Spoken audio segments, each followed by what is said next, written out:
जय श्री कृष्ण। अब शास्त्र चर्चाओं के साथ साथ एक ज्योतिषी चर्चा भी है।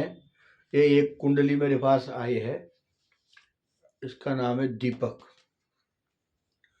और ये पूछना चाह रहा है कि मेरा भविष्य कैसा है और मैं जीवन में क्या कर सकता हूँ, इसका उपाय बताएं।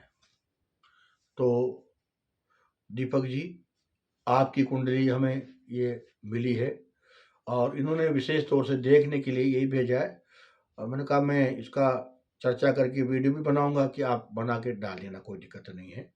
इसीलिए मैं इस पे चर्चा कर रहा हूँ। प्रथम तो इसका जन्म ही रेवती नक्षत्र में हुआ है, जो गंडमूल में आता है। इस तरह के जातक अलग अलग पाए से उसका प्रभाव होता है।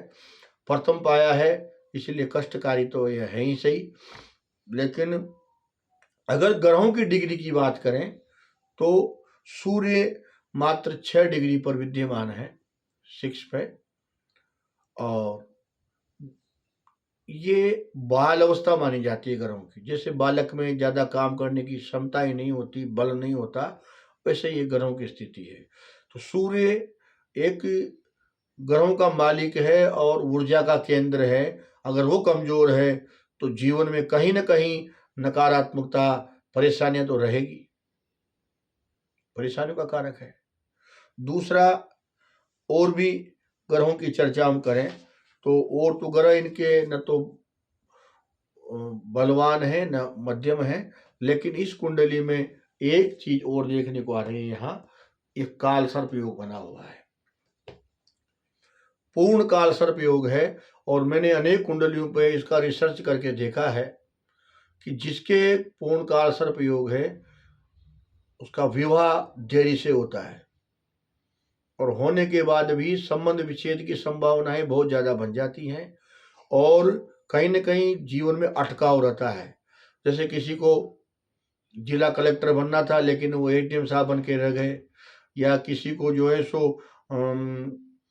डॉक्टरों में जो है सो पीएमओ या सीएचएमओ बनना था लेकिन वो डॉक्टर बन के ही रह गए, या फिर कंपाउंडर बन के रह गए। वहां तक उनकी पूछने की क्षमताएं थी, लेकिन वो, जबकि उनकी क्षमताएं उतनी थी, पढ़ने में उतने होशियार थे, लेकिन वहां तक नहीं पहुंच पाए। कारण क्योंकि उसकी कुंडली में काल सर्प योग है और वो उसको बाधित करता है, रोकता है। घर में भी अनेक प्रकार की अड़चने पैदा करता है।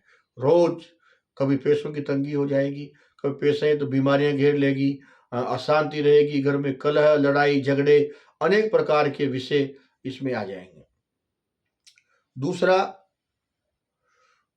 काल सर्प योग के साथ साथ जो है इसमें आपको और भी दोष बने हुए हैं,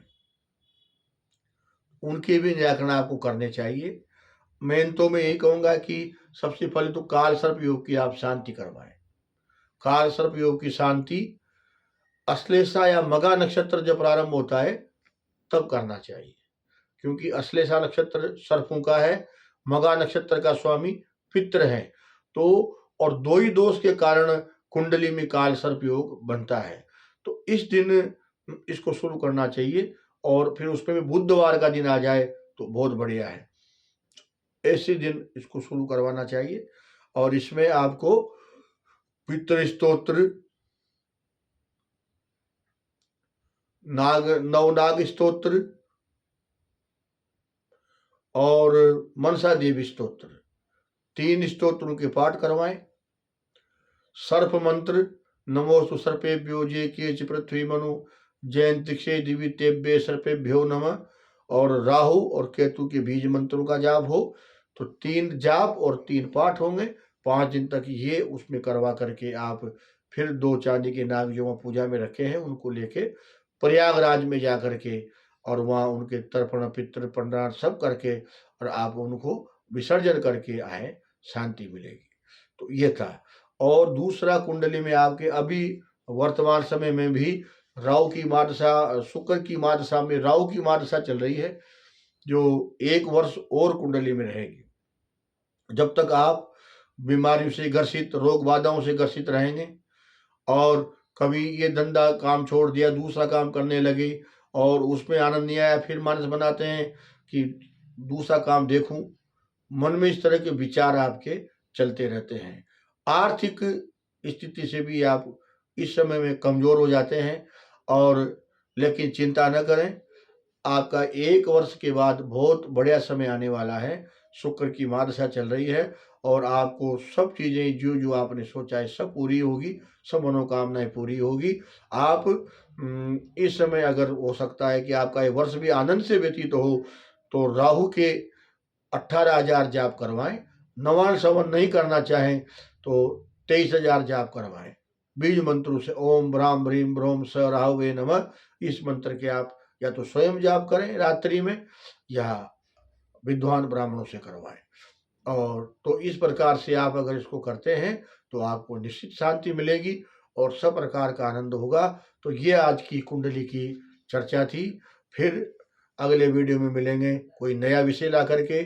सभी को जय श्री कृष्ण।